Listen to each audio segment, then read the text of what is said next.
give an overview of what the town council considered at their last meeting on November 4th and give an update to the outcome of that, and then discuss what the potential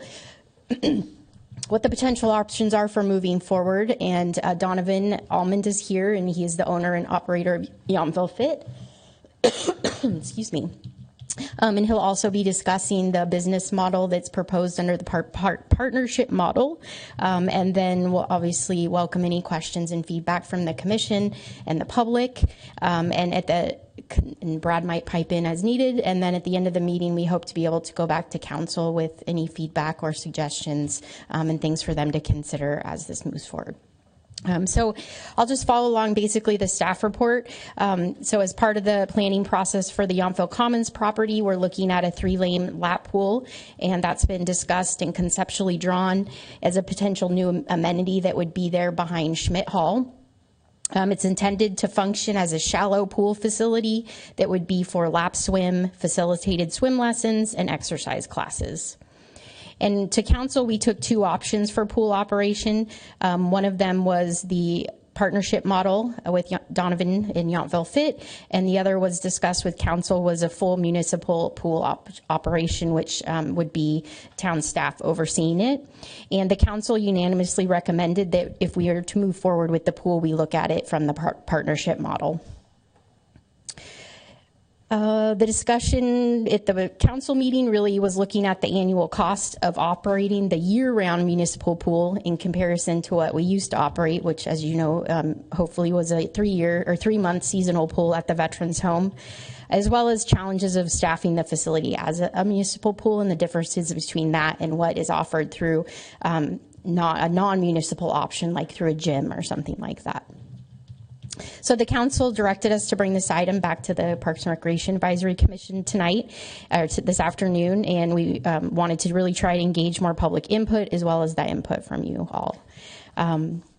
So the town investment, the facility as it's looked at and proposed, like I said, the 3-lane lap pool is really still up for input and consideration. That was really what we were looking at is just really a consideration of the space involved, but hasn't been formally decided on. So the input is open for that.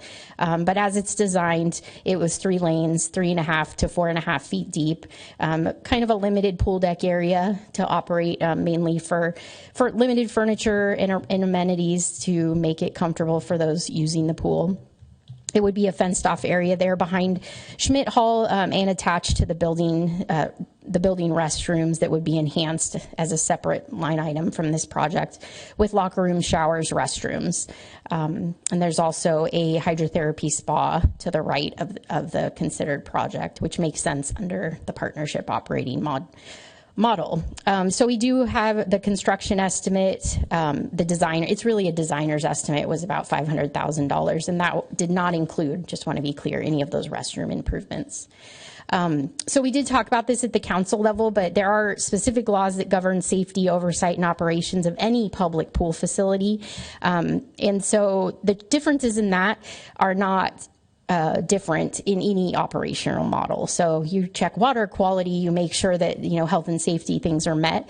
The main difference between the operational models that we discussed at the council level is that we are part of a risk pool, we are a government agency, and there are standards in which we would have to operate the pool, which includes always having certified lifeguard staff on duty, and the kind of the baseline for the industry is actually 2 lifeguards.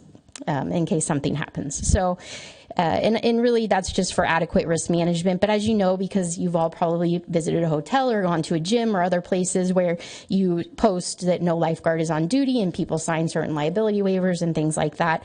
And I have gotten some questions about that, why is it different? And those are really the reasons why is the risk management that is imposed on us as a government agency and really the standard versus private. So included in the staff report were the drawings of the different models, and I can show them as well. And as we're talking through, but I'm going to invite up Donovan, or not invite up, he's going to sit there tonight.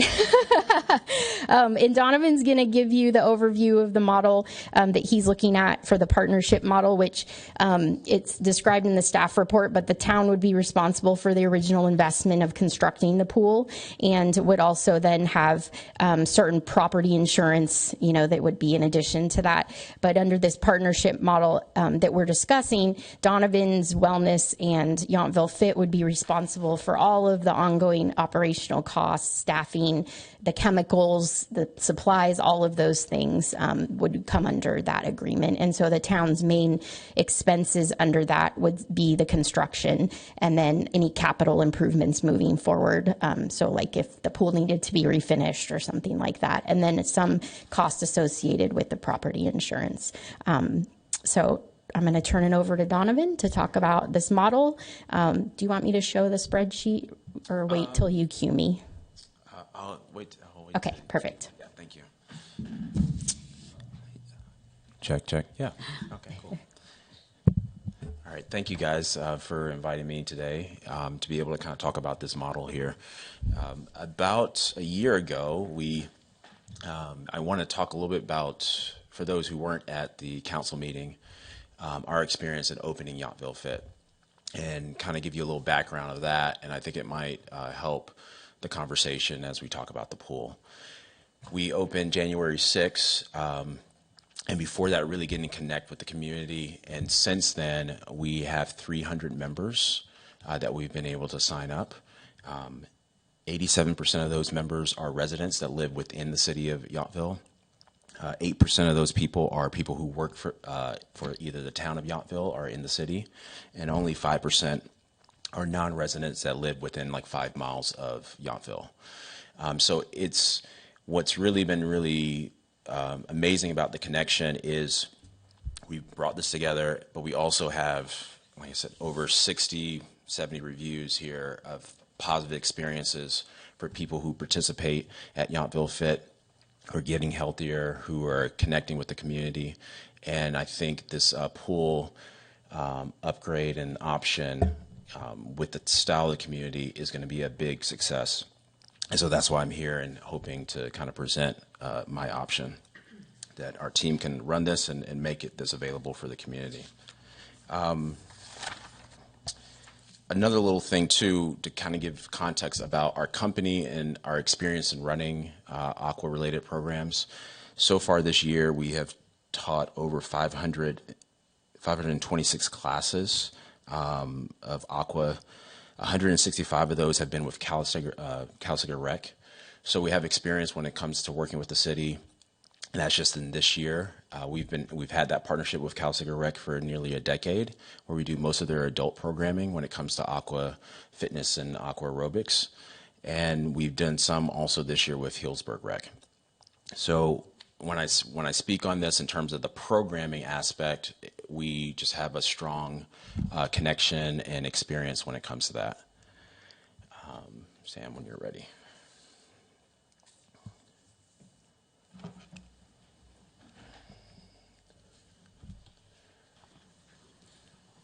So the biggest difference, and I've heard different concerns about the option of having a pool. One of the things that's going to be important to understand that it's going to be a program pooled. So we will have aqua aerobics, we'll have lap swimming, we'll have swim lessons for adults and kids, especially kids and during the summer to make them water safe, which I think is very important. We'll have physical therapy options for people. The mayor was nice to, I said, there's a heavy piece of 50 and over in this community. And she said that was very nice for me to say 50.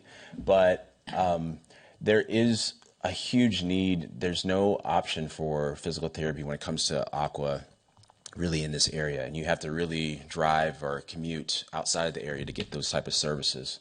And then there's also just a good amount of the community that are not gym people, or they prefer to be outside. They want sunshine. And just with our experience with Calexico Rec, with other programs, and getting to know this community for the last 2 years, I can see how much of a benefit will be for their wellness and their health and their mental health and so on. So the suggestions that we have here, kind of the breakdown on the spreadsheet, it kind of breaks down the pre-opening costs, and all these are estimates. And what, as you go to the top of the pre-opening, it kind of shows some of the initiation fees. For new members, we'll have option for members to be able to upgrade if they're current gym members. We'll have an option for people who are new to the gym to be able to get the gym in pool if they want that. There's some people who don't care for the gym, they just want access to the pool classes. We'll have a membership option for them. And then we'll have even options for people to drop into classes or drop into lap swim if they do not want to commit to a long-term membership. And like I said, we'll have swim lessons and physical therapy. There's also obviously going to be expenses. There's going to be staffing expenses to kind of train up our staff, get our staff ready for operation. There's going to be some maintenance and insurance that we'll need to have ready, and equipment when it comes to like the lap lanes, the water dumbbells, maybe even some umbrellas and other items that we'll need to be able to operate the pool on day one, along with some laundry and towels to have access to for people who forget their towels and things like that. So as you see the breakdown of the first year pre-opening, there is an expected loss in that first portion. And then as we go into year one, I kind of give the breakdown of how many people conservatively I feel like will sign up for the pool, people who will upgrade to the pool option with the gym, people who will be new. It's kind of 60-40, and it kind of just drops down to the different numbers.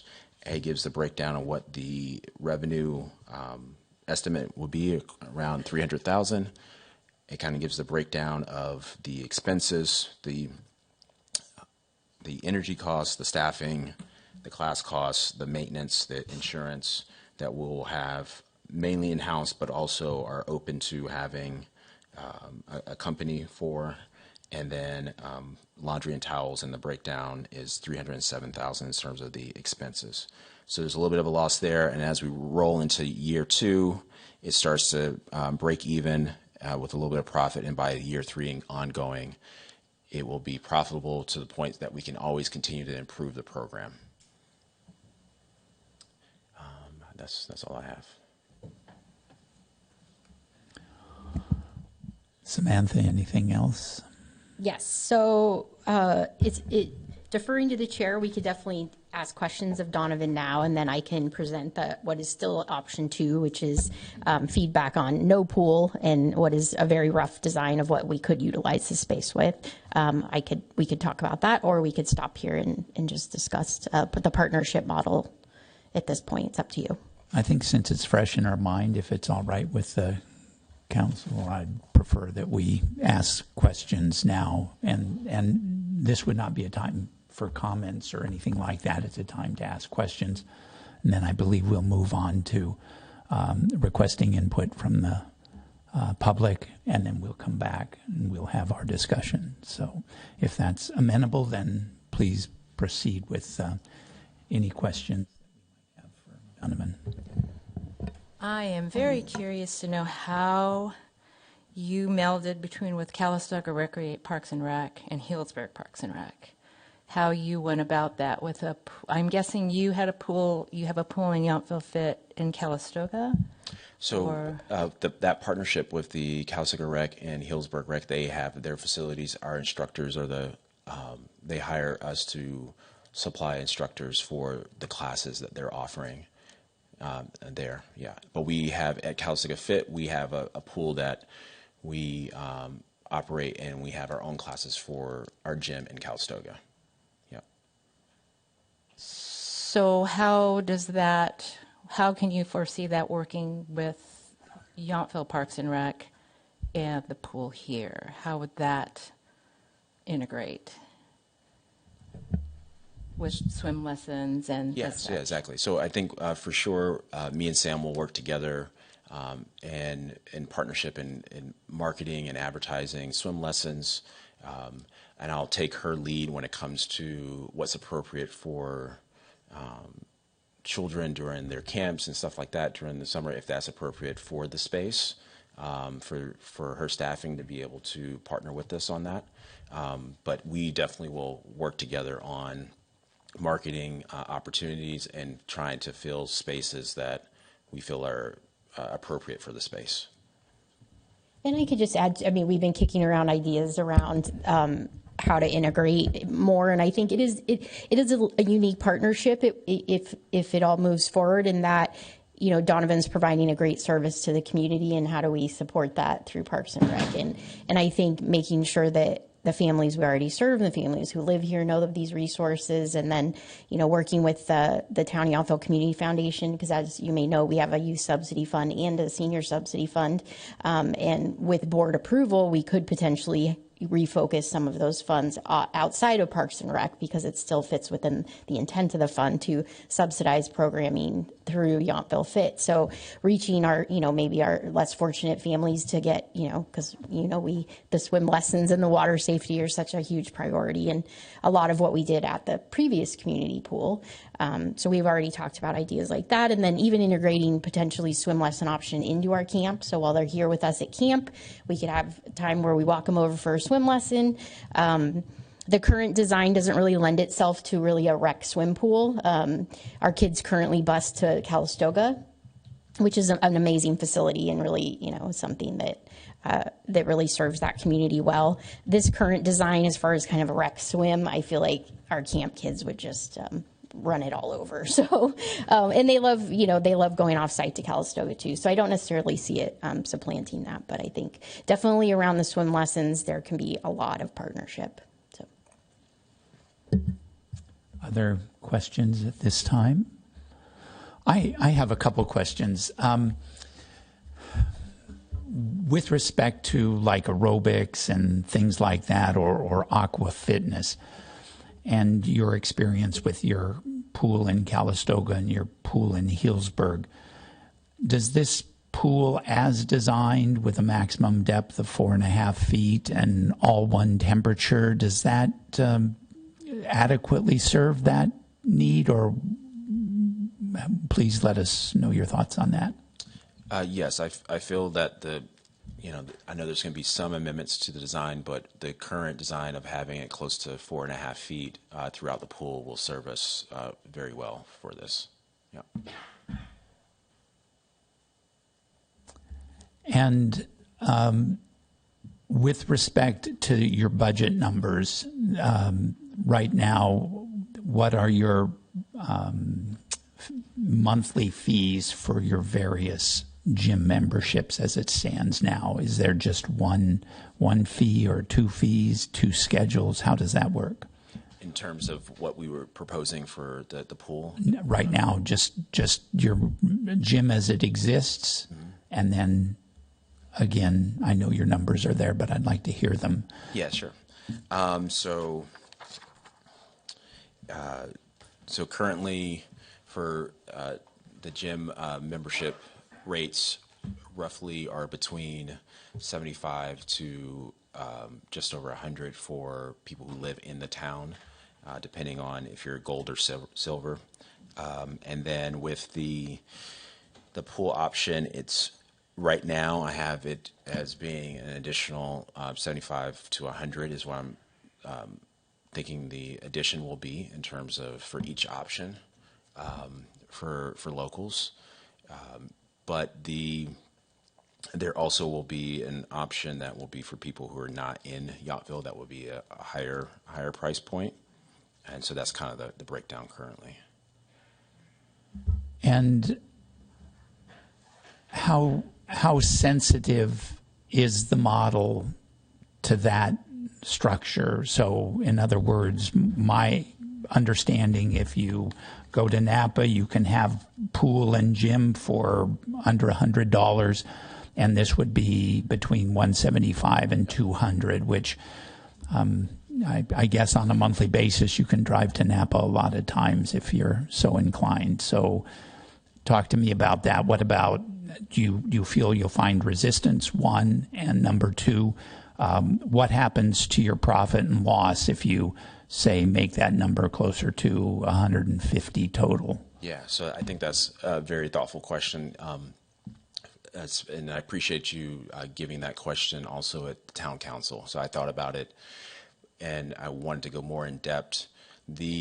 One of the reasons that this presentation is the very conservative and also the upper end of what I would charge. I'm actually hoping to charge less, and I think we will be able to. But I also am projecting the pool is not opening tomorrow. The pool is opening potentially in a couple of years. So I need to provide room, if it's really successful, to be able to go up to that number, but it might not go up to $100 extra. It might be 50, it might be 75. I think as we model and we work through the final calculation of all the pricing and the cost of energy and things like that, that will help me kind of mold it. And I would try to have it as competitive as it can be for the area and the size of gym and space that we are. Great, thank you. One last question. In looking at your numbers, it looks like the physical therapy component is contributing a great deal to the bottom line. Yes. You want to talk a little bit about what that would look like in terms of to this moment unavailable resource to the town? Totally. So, one of the specialties that we have as a company, Dominus Wellness Solutions, we're a very personal training focused company. That's one of the, we're great with community, we're great with personal training, and we're great with program design. And when it comes to private services, we do a pretty good job of that within Yountville Fit and at other pools. And so that one's one of the easiest predictions I could make, is because of our experience when it comes to working with people. Like I currently have 5 clients that are just came back from knee replacement or hip replacement. We're also trying out, other physical therapy options within our gym soon. So, yes, I feel pretty confident in knowing the community that this is going to be a very big resource. Great. Thank you. Seeing no more questions from council, I'd like to open this opportunity to give members of the public a chance to give us their thoughts on this. Does anyone want to come forward and speak to this matter? Please. I don't think I've ever spoken like this So before. just state your name. Hi, Lorraine Vasovsky. As people that know me here know that I'm a swimmer. I swim at Health Quest all the time. I've always said I'll join Yountville Fit when the pool comes, but I do have some reservations. And so, like for the pools in Harrisburg and Calistoga, how big are they? Are they smaller or bigger than what we're proposing here? The pool in Calistoga is it's a deeper pool on the back end. So half of it is around the 4.5 feet thing, and then it gets deeper I think it's 10 feet deep as you get. It's about 25 meters. The Healdsburg pool I have not been at, so I can't quote that one. What about lanes? Lanes, there is approximately 5 to 6 lanes in Calistoga. So my concern here is twofold. One is that you have a very ambitious agenda, which is wonderful, Yep. but how much does that take away from the people that want to swim lanes? And I think that the money aspect is also a lot. I'm concerned about Yountville being a town that wants to help everybody. The Yountville Commons, if I understand correctly, does not have a pool attached to it, so those people would probably want to come. And are we going to be able to accommodate everybody and some people that can't really pay very much with this model? That's, I'd like 2 pools. I want your pool and I want a municipal pool. So those are my concerns. I'm just concerned that the pool's not big enough to do everything that we all would like it to do.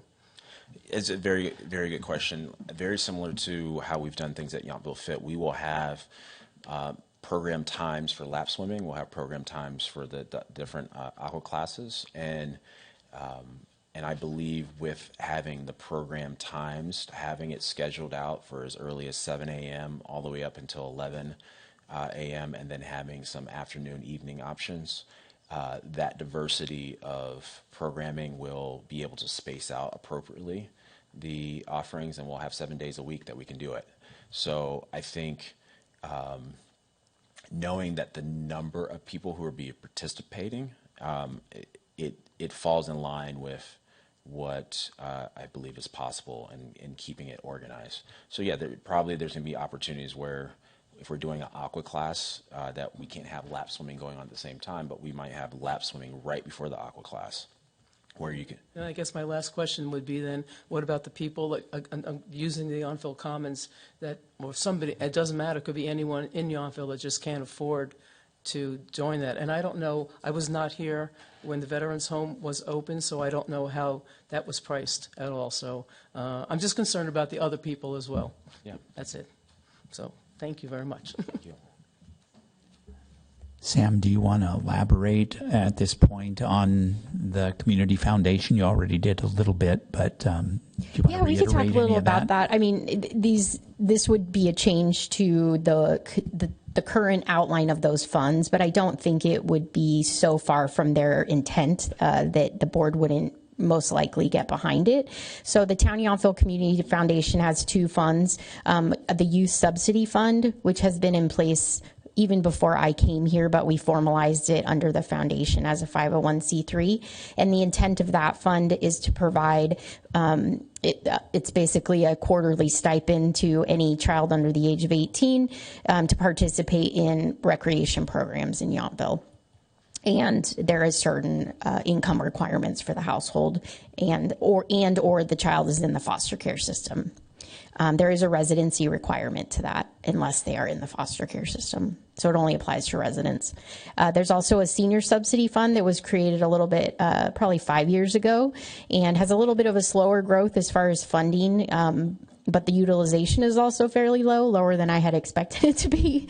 But the Senior Subsidy Fund has the same intention for anyone over the age of 50 who has limited income in town, has to be a resident and receive the quarterly funding towards any Parks and Recreation programming. So those both already exist. And I would just have to review the approved funding language to see, I believe it's specific to Town of Yountville Parks and Recreation programs, but I don't think it would be too far of a stretch for them to approve it to be utilized for other Yountville recreation experiences. So, there are ways. The caveat to that is we do have a robust fund for youth, but I anticipate that this type of offering would be much more utilized for adults. And so the foundation would most likely have to discuss how to keep that fund growing to sustain it. So, but I don't think that's impossible either.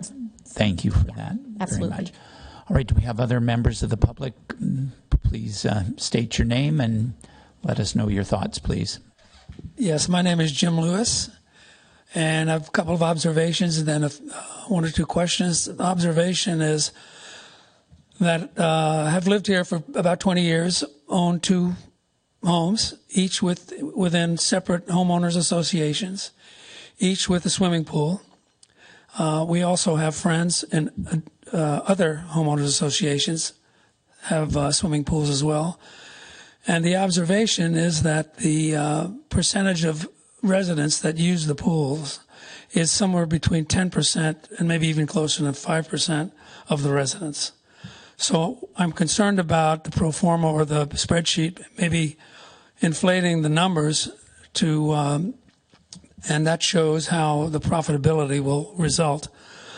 But we also are concerned, based upon the previous question that came up, of that the structured use of the pool with scheduled lane usage and various activities will further impact the number of people that will sign up because they're restricted to when they can actually use the pool. So the question I have to Jonathan is, of the members that you have in Yountville Fit now, have you canvassed them and to find out how many of your current members would be willing to pay that additional cost to be charged 12 months out of the year for a pool that will only probably be used 5 months out of the year, although it'll be open 12 months out of the year. But I seriously doubt there'll be people using it very much in the winter months. So that's my question to him. All right, thank you very much. Donovan, you want to go ahead and address that? Yes, thank you. Thank you, Jim, for your question. I appreciate it. I'll answer the last question first. In terms of the winter months, we currently have our program out of our Calistoga Fit gym. That is our most popular classes that we're currently running right now. We run it through the winter because once Calistoga Rec, their pool closes down, we continue those classes over at our pool at Calistoga Fit, and it's always it's our most sold out class. So I think from the winter perspective, once you get in the water, people are comfortable, they enjoy it. It's especially when it's there for the people that is their thing. So I think that piece is going to be well used throughout the 12 months. Obviously, it's going to be more with the swim lessons in the summer, and it will probably be busier because of that. When it comes to I have not done we're working on a survey that will go out to our members in December, so we have not done that yet, but to get a full canvas of our members, we have been asking to get prepared for this meeting and for other meeting. I have been able to talk to several town members about the pool and their feelings on it, but we will be getting an official survey through Yountville Fit for our members shortly in the coming month. Do you want to address the thought about the fact that there are, and this has come up before, but just for the record, that there are a number of homeowners associations that have pools, Rancho, Bella Vista, your complex, yeah, and then even and Hopper, I think, even does too. So what are your thoughts on how this pool would be different, or why these people that maybe even have a pool would choose to go to Yountville Fit? I think it comes down to the options and the time of year that we'll be able to operate yearly around. It will be a heated pool. We will have more services when it comes to the aqua, the lap swimming, the coaching, because we have a diversity of coaches available to our team, that the difference will be that, and as I spoke, the experience that we have with physical therapy and personal training in the pool. I believe those pools don't have that same type of option. Great. Thank you very much. Anyone else want to speak?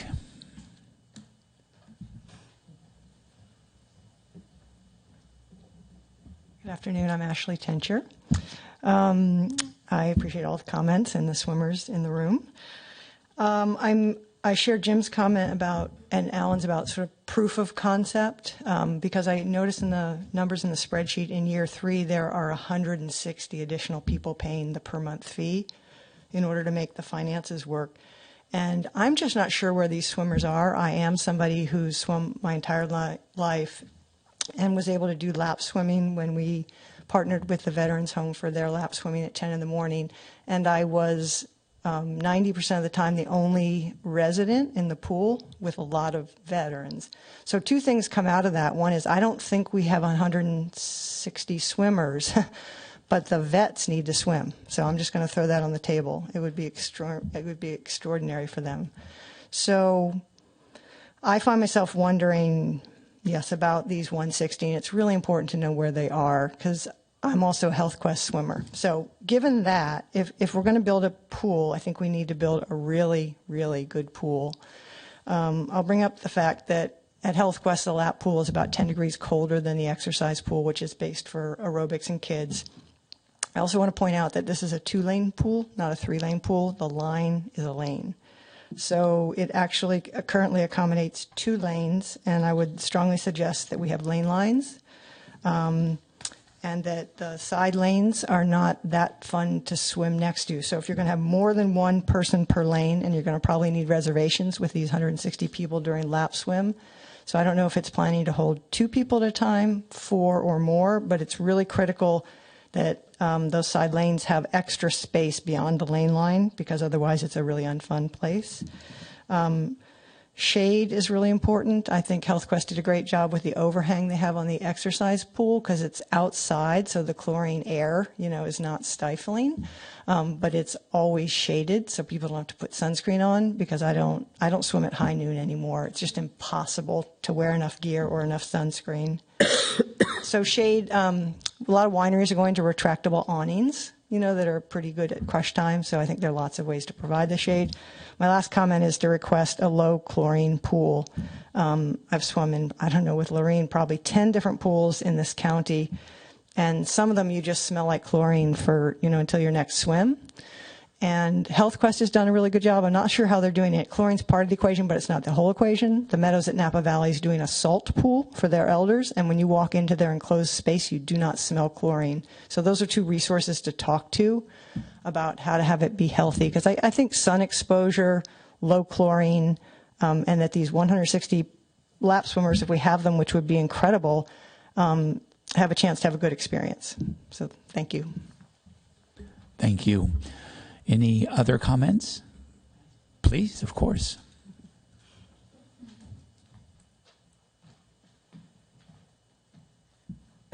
First, I don't belong to Yountville Fit, but I know. Could you please state your name? I'm sorry, Carol Burrell. But I have lots of friends that just rave about the job Jonathan's done there, and I did visit the gym today. The gentleman at the front desk was super friendly. He was informative. The place is clean. They have events besides. They have social events. I think that Yountville Fit, in terms of what it's doing for the community, is a really great asset, and I'd like to thank Donovan. With respect to the pool, I also am a swimmer like these 2 ladies, and I swim at Quest. And at Quest, it's a 5-lane pool. 3 lanes are double lanes. And so if you're going to have double lanes, you have to have it really wide, because I swim in the double lanes, and, the more mature set, if you will, swimming in a straight line isn't quite as easy as it used to be. So I think that the size of the lane is really important if you're going to double lane swim. At Quest, there's 5 lanes, 3 are double lanes, so that would mean there's 8 lanes. Those lanes are open for lap swimming only. In the summertime, it's very hard to get a lane, very hard to get a lane. I swim in the wintertime because I'm in rehab, and at Quest, I don't know about these ladies, but it's quite fun. I'm usually the only one in the pool, and they have quite a large pool membership. So Donovan, the only thing I might suggest to you for all of us is that the pro formas be maybe conservative with respect to the lane swimming and the hours that are available, because a large majority of people here, when we originally thought community pool, it was something different than obviously what it is. That I think there's certainly a great spot for the pool, but if we're going to do it, it has to be done really right, and I think maybe it's a little small for accommodating the needs of the community. And you might want to check with Quest and check the depth of their pool, because when people swim laps, you go underwater and you do the kick, and I'm not sure the design of that pool, but certainly both the turnaround and at least one end needs to be fairly deep so that you can actually swim laps as designed by lap swimmers. Thank you. Thank you. Any other comments from the public? Okay. At this point, I think what I'd like to do is maybe receive the second part of the presentation and then bring it back to the commission to discuss both. Absolutely. So the second option that's coming forward to you this evening that the council also considered was a no pool option.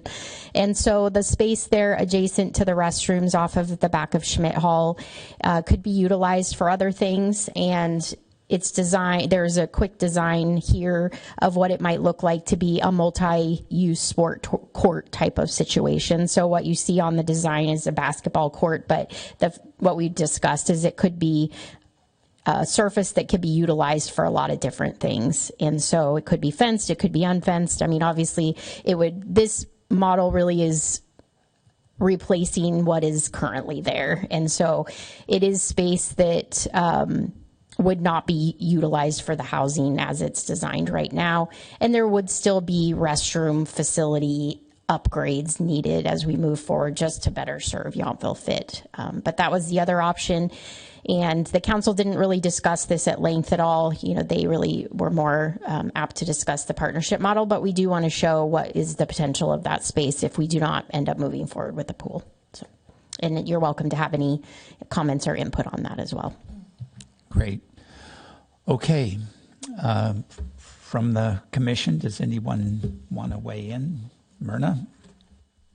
First of all, I want to say that I agree with whoever mentioned how well Yountville Fit is run. I am a member there, and I'm very pleased with the management as well as all the staff. So I think that if we move forward with this partnership model, which in my opinion is the only way to go, that this will be, that Donovan Wellness Solutions would be a great partner.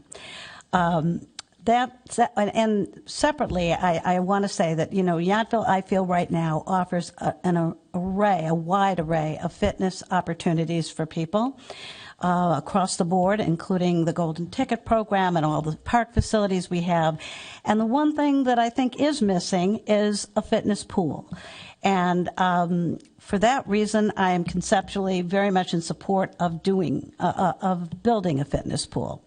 That said, I also think we need to do a survey of the demand, per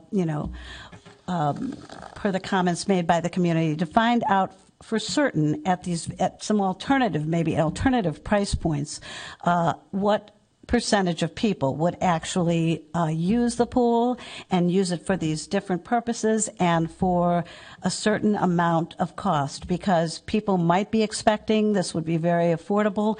And when you do look down the array of expenses that it would take to belong to the pool or be part of the pool membership, it does look a bit costly right now, and I think people need to weigh in on that. There might be a perception that because it's a town pool, it's not going to cost very much. But in fact, it looks, at least on the basis of this original spreadsheet, it does look like it will have some fairly steep costs associated with it. So my recommendation is, yes, to move forward to the next step, and as part of that next step, do some research, do some surveys, both Yountville Fit members as well as our database for Parks and Rec, which includes both residents and non-residents, to get a valuable and valid assessment of demand at certain price points. Thank you, Myrna. Other thoughts? Terry, Vince? I concur with Myrna on the survey of prospective consumers. I live in one of the places that has a chronically empty pool, and I just wonder, realistically, with increased costs of living and issues that we have in particular going on in our community, I think our folks are priced out of the rates that are here for the most part. So I would like to get more consumer input on that. I've had people ask me, this is one of those asking for a friend questions. What is the difference in cost? And I confess I'm not a swimmer. I don't know. I sink. What's the difference in cost between having a pool that is chlorine galore and one that's salt water? I mean, is that a simple question for people that know swimming pools? Because what I hear from people that have the choice, they prefer the salt water. And I don't know early on going into it if that's something that when you go to shopping for a swimming pool, Yeah. do you look at the cost option or cost alternative? I just know industry-wise, and we would definitely have to do a deep dive into that cost-benefit situation, but industry-wise, when I look at new pools being constructed in other municipalities, they're never doing a salt pool, and I would assume it may be because of cost, but that would definitely be something we'd have to look into. Well, and it sounds like there's some sort of hybrid A hybrid model, that yeah. Health Quest is doing. Yeah, they would be a good person to probably talk to, because I've been to that pool as well, so see how they're handling it. But there's chlorine. I mean, I've learned when we were running the pool, usually the smell that you're possessing is not the chlorine, it's the chlorine killing the stuff is what makes your eyes burn and you smell. So it's an interesting dynamic of chemicals, and I mean, Ashley knows a lot about chemicals, but I think the short answer is with alternative ways to treat a pool, we would just have to really look into it and see what's available. But I have two more wacky questions. Looking at the drawing, I'm seeing those trees, and I'm trusting that whoever did this knows about pools and trees. Are we going to have leaves and stuff over the pool? Just saying, because it is my issue at Bocce. And here's the wild card question. What if instead of the pool, we had the bocce courts there? Just saying. Asking for a friend on that one. Many friends on that one. Thank you. I will say, at least as relates to the trees, and generally the design is very conceptual. I did have a discussion this morning, as a matter of fact, with a pool contractor. I'm starting to learn a lot about, sort of the back of the house, if you will, in terms of the equipment room and the pumps, and it does get into this question of the chemicals and how they work. And I learned saltwater pools are actually, salt sort of converts into chlorine. There's sort of, I guess, some sort of chemical so you still have chlorine. It's just how you get to the chlorine. So there's a lot of interesting things. I don't profess to understand it all, but I do think if we are given the direction to move forward, we obviously will have expertise that will come to the design, and we will make sure the pool that we build meets all the I guess the requirements of the intent of the pool, And I made a lot of notes. I actually have. It's interesting what I've learned today about pools, but it's very technical as you get into the back of the house type stuff. And I think the other thing that's important to understand is Donovan mentioned, there's as we consider the overall master plan, and we're working towards a February date to come to council with options. The phasing is, obviously a really sort of critical piece of that whole puzzle. And I do think, having built pools, at least in hotels, there's sort of the rough pool and there's the finished pool. And I think, we will work through all of those technical issues over the next couple months, so that in February, we'll have a design that people can really sort of critique. I mean, in the meanwhile, it sounds like Donovan is going to move forward with the survey and sort of do some market research. So just want to emphasize this is a conceptual drawing. Even things I've learned today have made me realize there are flaws just in the general concept, and the trees will be definitely something we will. Or hair nets for the trees. No, we want a low maintenance pool. I mean, even though Donovan is going to have to operate it, there are definitely a lot of tricks to making sure. And what I heard also today, which the swimmers may know, I didn't know this. Like, if you smell chlorine in a pool, you have a problem. Like, whoever manages the pool, needs to make sure the chemicals are right. And so I'll be interested. I haven't actually visited Health Quest, but now you've sort of made a note, so I can go. Maybe that's a little field trip we can take, so we can talk about these sorts of details. But again, I think, as you know, the town will make sure we do the due diligence and we do this right if we are directed to do so. That's why we're here to encourage that. It's all been really useful information, and bring it on from the swimming community, so we make sure because you only get one chance to do it. So I think, again, I've learned a lot today, but we have several months to get to a place where we can have.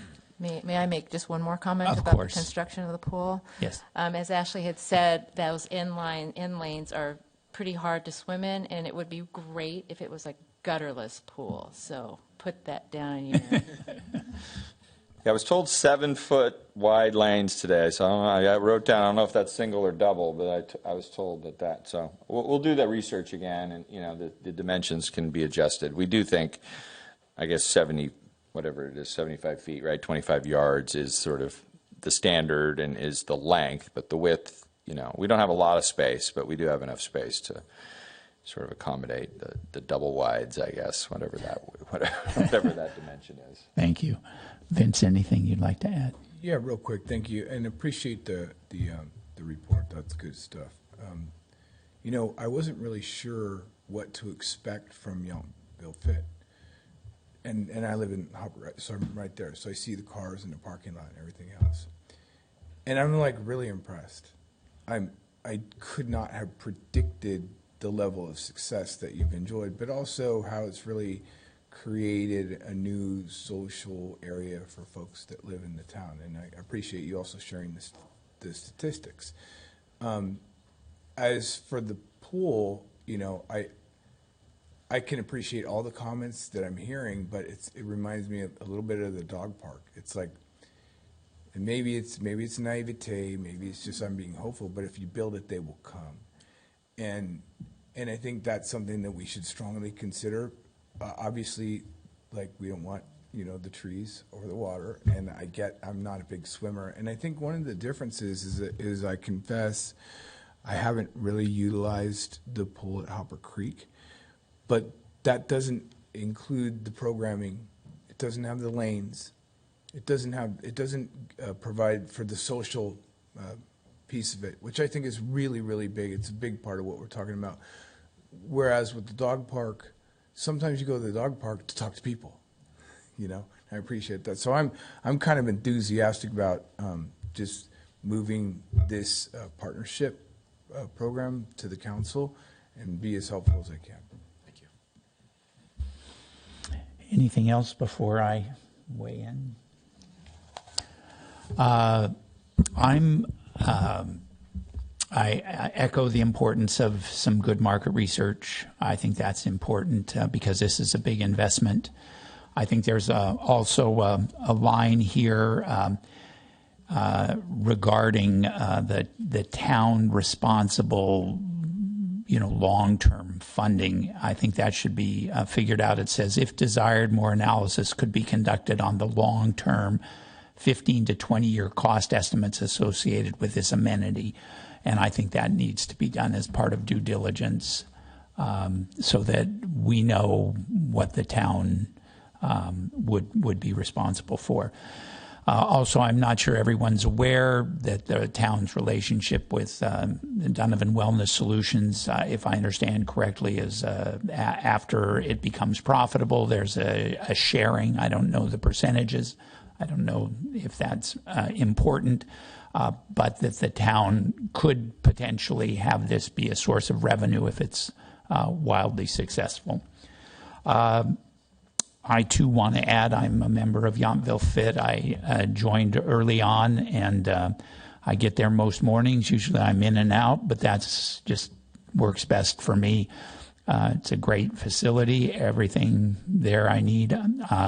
I would be price sensitive as a member to the pool. I don't swim. Ashley swims daily.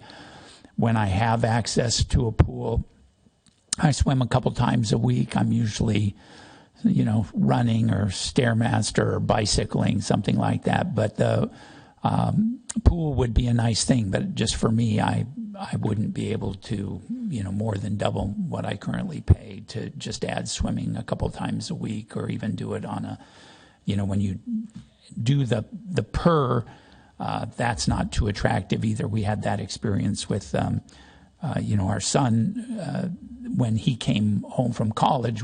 He says, "Gosh, the gym's right there. Let's go use that." But the drop-in fee, he can go to HealthQuest, be on the family membership, and pay next to nothing. So anyway, those are things where I think we need to, do a little more research and button that down. So do you have enough direction, or do you want us to be more specific? No, I think that's great. And we will, at some point, most likely, I think in January, we discuss coming back to council for further direction on moving forward. And as that happens, I would assume that if things get progressing into a formal design process, that you would see that again as it moves forward for public input. So. Am I right? Yeah, I would say probably February, just because January is going to be the CEQA and the entitlements, and there's going to be a lot of technical sort of planning stuff on the January. Assuming the ZDRB moves it forward, it will be on the ZDRB agenda for December 9th. At least that's what we're working towards. So, and I do think, at that time, hopefully in February, Sam mentioned the term designer estimate. My rule of thumb with designer estimates is to double them, and I think that's probably just so I can say it in the public record. I mean, this is likely going to be $1 million pool. When you talk about everything, right? And so I just don't want everyone, because it was in the press, it was $500,000, and it's like, well, that's a designer's estimate. But most likely, we will clearly have engineers' estimates by February, and potentially, even, as you've been participating in the design build process, we could have sort of best value sort of bids. So we're working down that path, and I think, for the town, obviously, the cost, the one-time cost is critical, and I think it sounds like a lot of the questions are really on the ongoing costs on the operating side, which is, where we trust Donovan. So that needs to come together, and I think February will be, to me, the point in time where I feel comfortable saying we're going to have those answers. Okay, great. Thank you for those comments. I think we'll move now to item 8, which is staff informational reports. Did we want to take any comments on the option of having a sport court, or is that sort of off the table at this point? No, it's open if anybody would like to. Well, I just want to say that, well, first of all, I'm supportive of moving forward with the pool. So I don't see the sport court as having any particular value for our community. We have a basketball court near where I live, near the Vineyard Park, and it's hardly utilized. Occasionally, some kids use it. No adult. I have never. Well, that's not totally true. I think I've seen a father and a son maybe play basketball there once. I know we have basketball in our gym, and I think that serves a certain population. It doesn't probably serve the Yountville population. So I don't really, at this point, I don't really see the need to put much energy into the idea of a sport court, because I don't think it will really serve our population in any substantive way. Well, since you brought it back up, yeah, and I'll go too. I would actually like Donovan's input on what he think might be beneficial for Yountville Fit in that outdoor space. I've seen outdoor facilities that are fantastic, and maybe you could have some input on that. That would make it a little more usable friendly, and so just putting it out there. I don't know if my mic's still on. Yeah, there you go. My opinion is that the pool is the only kind of option, because currently, if we look at Yountville Fit, we use the exercise lawn that's kind of close to the where our studio space is, but we've never really used that outdoor space. And also getting to know the community, the service and the wellness and the longevity piece is going to be more. It's going to be more beneficial with the pool. And then my comment is, if we don't do the pool for whatever reason, I do see time to time kids playing basketball, even young adults playing basketball back there. I could see some sort of sport amenity being a nice addition for your camps. So rather than leave it blank, if we don't do a pool, I think some sort of sport amenity would be useful. Okay, that said, thank you. And shall we move to item 8A?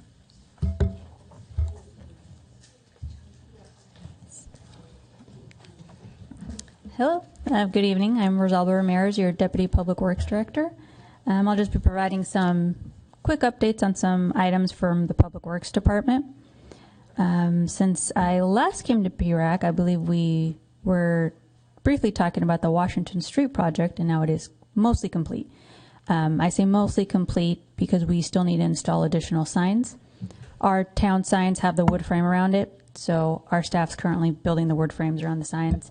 And then we're going to put up our regular regulatory signs and then see how we can possibly improve some of the signage as well. You will have noticed, I think you'll probably get more information on the new kiosk that's up at the post office area. So our Public Works crews, our facilities team really worked hard to get that assembled and up. So I just wanted to highlight their hard work on getting that put together. And I'll let Sam or somebody else talk more about what's going on in there, but it looks great. General storm preparedness updates. We don't expect a heavy storm season this year, but we always get surprised. Our crews are going around cleaning storm drainage and trying to make sure everything's ready to flow properly. But if we see any high wind alerts or possible alerts that we could be concerned about people on trails, we'll close off the Vine Trail and the Hopper Creek Trail and put notices out. So if it is closed and you see it closed and you're not sure why, it could be because we got an alert that there's high winds or storms.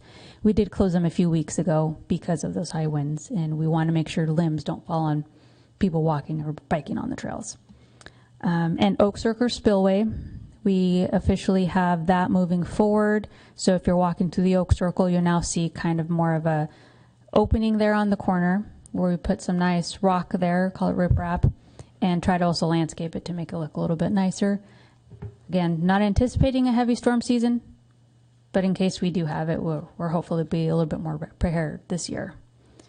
And the south parking lot. So still actively working on getting that to move forward. We're now in the time where we don't want to do any major work in a big gravel area if there's going to be rain. So we're trying to see how to best move forward with that and get a more formalized parking lot area in that section. And I'm open to any questions. Any commissioner questions? I want to add two things just to sort of toot the Public Works horn a little louder, since Resolve is always great, but not a self-promoter, I'll put it that way. I think that the Washington Street corridor project, as we called it, was just so well executed in terms of the timing. I think I wasn't here when South Washington, but I've heard stories about issues that lingered for some time. That whole road the asphalt was done in 3 days, and so I know you kind of one of them was in the night, and I saw Resolve out there many times. So it was really just a greatly executed project, great contractor, but obviously the oversight and Resolve out there with her vests and her clipboard, making sure everyone's in line. So I want to say that out loud. I also think that the Midtown Connector, as we called it, something to be very mindful of, that you see now the Vine Trail with the stamped asphalt and the four-way stop there at Weber, I think has created a really important connection through Midtown, if you want to call it that. Which is from people, at least that, and I see it, but it's hard to, we don't track it, to see the people that are using it, for biking, just because it sort of is a visual connection, and that's really all it is. As we get into the commons, that is going to be another key component that will, ultimately connect the Vine Trail to the Hopper Creek Trail, right, which is just a, real opportunity, especially when the bungalows came down. So I want to point that out because the Midtown Connector was a big part of the Washington Street Corridor project. And then I'll let Sam take the bows for the kiosk. However, I do want you to know that is a greenhouse. We bought it on Wayfair. The guys built it, and it was impressive to watch it all happen. But I have a feeling everyone's going to fall in love with it and want to keep it there. But if not, the intent is to move it over to the garden, just so you know. So we've kind of designed it there, and then it actually becomes like a really beautiful sort of visual connection from the Vine Trail, because we're going to see it tonight, but it's going to sort of light up the kiosk. The kiosk will be a little bit of like a lantern too. So whether we keep it there or move it there, I wanted you to know that's sort of part of the long-term thinking as relates to the commons. So.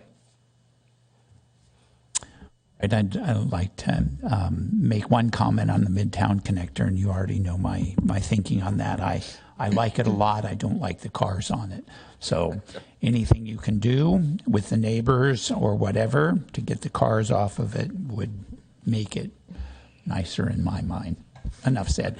Yes. Rosalva, I am curious. I know it's on the agenda somewhere or on the Capitol, but replacing the gravel underneath, the sealed gravel underneath the equipment, exercise equipment at Vineyard Park. What's the plan with that? Because I do see it deteriorate more. We are going over different ideas of how to best repair that, either using the same surface that's there or do a full removal and put a different surface there. We've kind of gone back and forth on a couple different options, and we're still not quite sure what would be best for that area. Because if we remove it, we have to remove everything. So we're trying to figure out what can we do to make it still accessible, make it last longer, but not be too impactful. So we have it on our minds and are still going over different options. Could you share a couple of the options right now? One of the options, so one of it is trying to find a different sealer for that, because we had the same material in another section that was just kind of the little pocket park that wasn't deteriorating as bad. So we were trying to see, well, do we need maybe a better sealer to just make sure that rock isn't coming up? And so that was one option, trying to contact different companies to find a different solution for that. And then the other option was that cushiony foam that we have at the parks, replacing it all with that, but that would require removing all the equipment, digging everything out, because to put that foam in, you have to not only dig out all the existing rock, but dig out further to make sure we provide the right subbase for that foam. So that's even a bigger project. So those are kind of the two options. We're leaning towards finding a different sealer for it, because it is a good surface. It just is falling apart.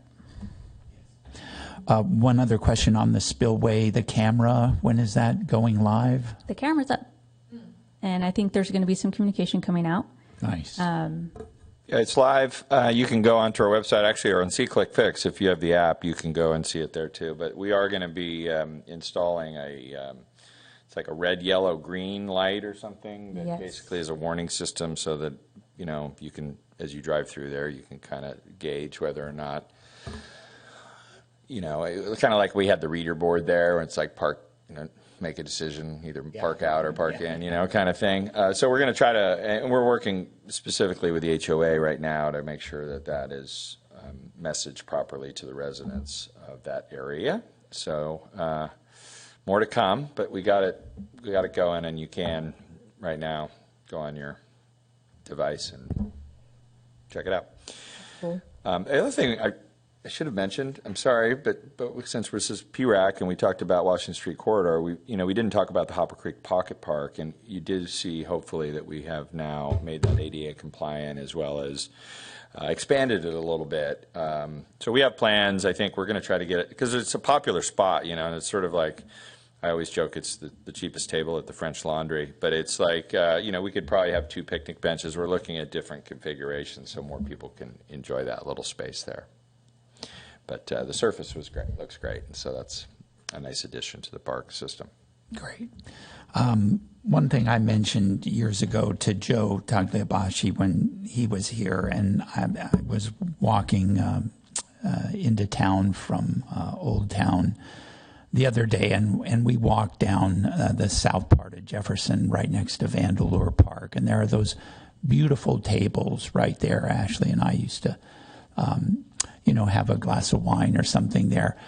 And when they changed the parking so that the parking is right there, Joe said that at some point you guys were going to put some sort of screening plants or something there so that you wouldn't be at this nice picnic table and a car is 5 feet away from you staring you in the face. So I don't know if anything can be done about that, but that's one thing that has been an issue for a while, and if it can be remediated, that would be great. Okay.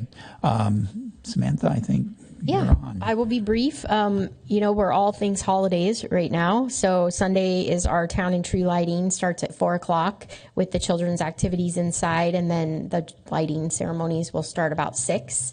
And this year we're adding train rides on Yount Street there in front of the community center. It's California Dream Express that provides these little holiday themed trains that'll kind of go around there. So that'll be a fun addition, and it's always, it feels really good, and then we light the whole town. So I know we had some questions. We do have a new lighting company this year, so it looks like there's a lot more lights. I don't think there's more lights, it's just different, and some of them are permanent. They'll stay on some of the facilities, and they can be turned on and off throughout the year and change colors. So we're learning about this magical app. Brad and I got to test it out yesterday. It's very dangerous. But that starts kind of a series of events through November, mostly in December, to celebrate the holidays here in Yountville. So there's a lot of things coming up for us. Our winter spring recreation guide just went to the printer last week and will be in mailboxes the week after Thanksgiving. And those are all of our programming and events through May. And so resident registration starts on December 10th and then non-resident on the 17th.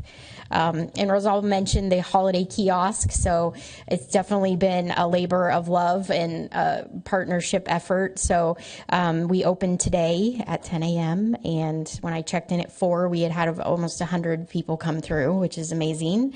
Very successful first day. But yes, so that's a partnership between the town, the chamber, and then we had a lot of help from Visit Napa Valley as a way to try to show some alternative ways for having some shopping here in Yountville. But it is new branded merchandise. It's all Yountville branded, and it's stuff that you've never seen before, as well as some local artisan things as well. So our goal is to be open 7 days a week. It's mostly being staffed by a lot of the chamber volunteers and then other volunteers who have stepped up, which is wonderful, and of course support from staff. So we will not be open on the actual holidays, but the goal is to be there through January. So we also have a really great partnership with Cornerstone across the street. So they're also having a lot of the merchandise in their store, but they're carrying the bigger items that won't really fit, like the line of hoodies and things like that. So that's been an exciting partnership working with them. And then my understanding is in January, they'll be premiering a whole line of things that are their own. So otherwise, we are just plugging along. You'll see lots of action next door next week with Thanksgiving, with our turkey camp, and then, of course, during winter break, we'll have camp. The community center and all town offices will be closed the week of December 22nd, except for emergency services, but we'll make sure and message that out as well. So I'm happy to answer any questions. Thank you, Samantha. Yeah, thank you. Questions for Samantha? All right. I think we'll move now to item number 9, Commissioner comments and reports. Anybody have anything they'd like to share? Seeing nay and nay and nay and nay. I think then next thing on the agenda is to adjourn. Would somebody like to make a motion to adjourn? I make a motion to adjourn. Second? I'll second. All in favor? Aye. All right. Thank you all very much. Thank you, Donovan.